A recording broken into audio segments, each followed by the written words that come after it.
O senhor tem hoje o técnico da seleção brasileira no seu comando. Como é que está sendo administrar essa dupla relação do Fernando Diniz comandando o Fluminense e comandando a seleção brasileira? João, assim, está sendo bem tranquilo, porque quando ele aceitou o convite, né, da CBF, a gente estudou bastante para chegar naquele momento, né? Ele já havia sido sondado, a gente iniciou conversas com o presidente Edinaldo, onde colocamos como condição que a ida dele para a seleção brasileira não atrapalhasse o trabalho do Fluminense, o planejamento do Fluminense. Como é um trabalho de apenas atuação dele nas datas FIFA, enfim, nas eliminatórias e amistosos do ano que vem, ele agora está com a seleção nesse momento, e o Campeonato Brasileiro parado, a Libertadores parado, a gente fez um desenho bastante tranquilo, onde passa a ser, na verdade, um orgulho, como você mesmo falou, da gente ter o Fernando Diniz como treinador do Fluminense, treinador da seleção, o que não acontecia há muitos anos, e está muito bem administrado.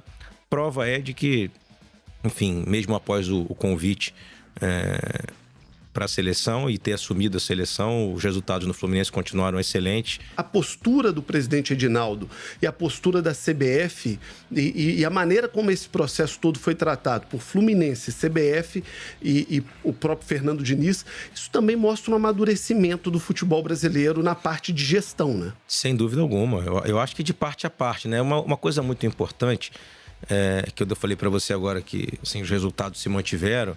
A gente tem que tomar muito cuidado, né, com as análises que a gente faz no futebol brasileiro, que a gente só analisa os resultados, né? Se a gente tivesse, enfim, tido algum momento ruim nesse período, as pessoas iam atribuir ao fato do Fernando estar desfocado e etc.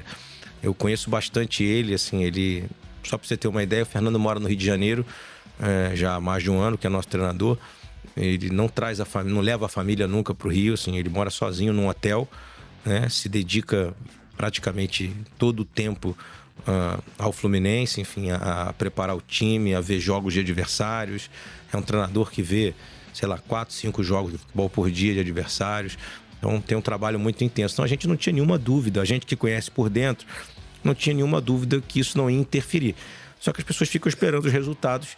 Aí outro dia eu vi até uma matéria num site dizendo que depois que ele foi para a seleção, o resultado melhorou do Fluminense, o Fluminense voltou a vencer, e isso significa que os bons fluidos da seleção... Isso não tem nada a ver, na verdade, o trabalho dele é muito consistente, né? Não sei se você sabe, mas existe um dado estatístico no Brasil de demissões de treinadores, que a grande maioria dos treinadores é demitida dos clubes quando tem mais de 50%, 60% de aproveitamento. Na verdade, o aproveitamento vem bem, aí acontecem 3 ou 4 derrotas seguidas, e isso faz com que, às vezes, os dirigentes acabem tirando o treinador por essa sequência recente de derrotas. Mas o trabalho no todo é bom. E a gente sabe que o trabalho no todo é bom, né? Eu estou dando essa entrevista para você aqui agora, e nós temos a mesma pontuação que tínhamos no ano passado no Campeonato Brasileiro nesta rodada, com o mesmo número de vitórias, o mesmo número de empates, o mesmo número de derrotas e quase a mesma quantidade de gols. Então, isso demonstra que são 2 campeonatos brasileiros inteiros, com o Fluminense brigando no topo da tabela e com uma média de pontos e de vitórias igual ao que tinha, por exemplo, no ano passado. Que é, para mim, o grande Campeonato Brasileiro é, para mim, a grande comprovação de um trabalho, porque é um campeonato de longo prazo, ponto corrido. Os campeonatos de mata-mata, às vezes, não dizem muito bem o trabalho que é feito.